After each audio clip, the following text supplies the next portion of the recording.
Karong adlaw sa maayong buntag Mindanao sa mga buot nang mag-settle down karong wedding month. Tips sa pagpili sa bridal car sayron. Ug renta ba o patahi? Mga lain-laing diskarte sa pagpili sa wedding attire sayron. Sa News Patrol, 5 kanutadong hold-upper nga sakop sa Dumalag Boys nadakpan sa mga pulis. Laing tigpayuhot og droga nasikop sa buy-bust operation. Ug langyaw nag-hiking for a cause aron makatigumog pondo para sa mga biktima sa bagyong Pablo.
Mga kapamilya, petsa 24 sa Hunyo to'y 2013, alas 6:18 sa buntag, Philippine Standard Time, bangon-bangon na, ugdungan nato sugato ng adlong Lunes, ubusa ka, maayong buntag, Mindanao! Mga kapamilya, kung inyo nakita, medyo nindot na ang lakat sa panahon din sa Davao Region. Makikita ninyo kaganiha, taas na o nigawas na si Haring Adlaw. Siyempre, sa atong mga kapamilya, nagpuyo sa may mga sa Feast of San Juan karon, busa, ingat-ingat, o siyempre kung magsadya, kinahang lang healthy ang atong pagsadya. Kung magbinas-anay, kanang hinlo nga tubig lang, ayaw na ng hugaw.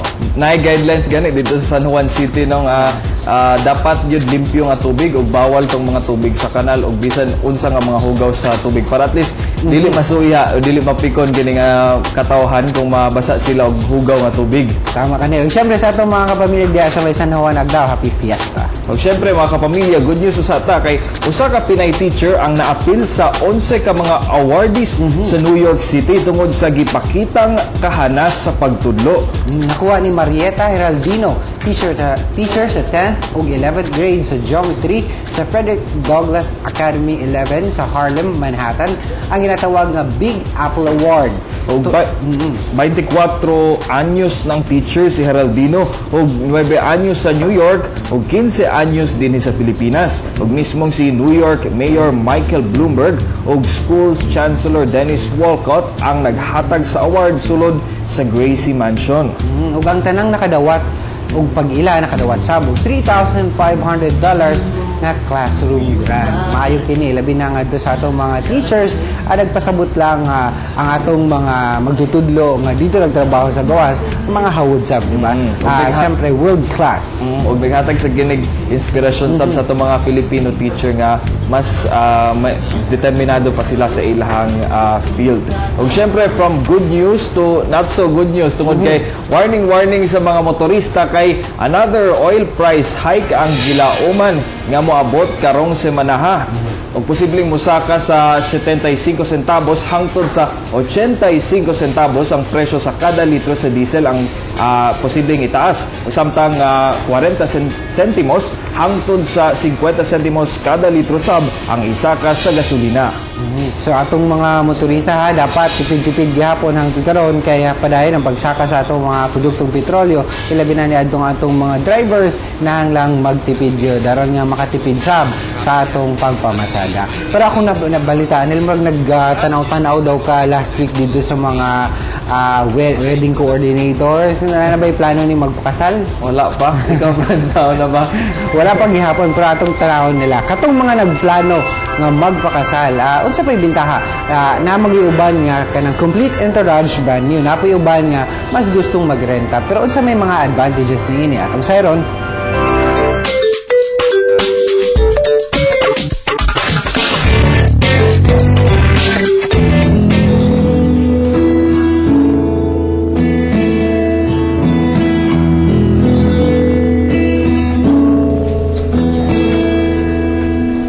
makasal ug makapaso sa aisle kauban ng imuhang hinigugma ang usa sa pinaka-memorable nga moment sa matag babae. Ug syempre, aron mahimong mas bongga pagyud ang selebrasyon, ginapangandaman jud kini, hilabi na ang wedding gown.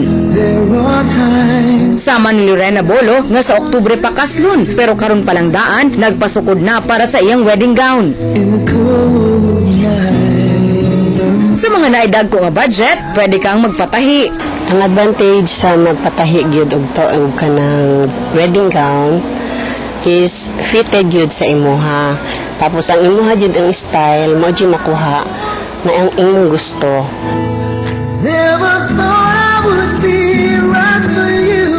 Sa pagpatahi, pwede nimong makip ang imong gown as remembrance sa imong kasal. Pwede pang inheritance o pamana sa imong anak. Apan para sa mga medyo nagdaginot sa ilang budget, pwedeng magrenta.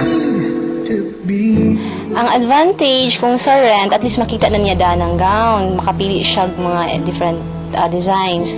Tapos, mas barato siya unlike kung mag-first user kay nag-arrange lang man midre yung mas baba na presyo. Depende na lang po sa style ay mapilian. Sa first user setup sa pagrenta, tahian ka og bagong gown. Diin ikaw ang makabuot sa disenyo, pero kinahanglan gyapon nimong iuli ang gown after using. Parehas gyapon sa usual setup sa pagrenta. Pero kung mo-opt ka og mas barato, na yung mga ready to wear nga gown nga pwedeng rentahan ug i-adjust na lang depende sa imong size. Sa mga pong mga used na, mas barato siya pero mamili na lang po siya. Apan kung nakapakete na ang inyong ginapangita para sa whole entourage, na ay package nga pwedeng ipatahi ang bridal gown ug ang whole entourage, apil na sa parents sa couple. Pero ang gown lang sa bride ang maangkon, samtang kinahanglang iuli sa shop ang sa groom ug sa ubang abay. Ang include ang mga package na siya wedding gown, maid of honor, best man, tapos 3 set na siya sa groomsmen and bridesmaid, flower girls and bearers with free parents na po na siya mo. Sa mga medyo nagatipid na ay mga ready to wear nga sanina for the whole entourage. Gipatahi man o girentahan ang inyong pilion nga mga gown, kinahanglan nga hunahuna-on daan ang uban pang galastoon o detalye sa kasal bago magdesisyon. Alang sa Consumer Watch, ako si Marjorie Dalipe.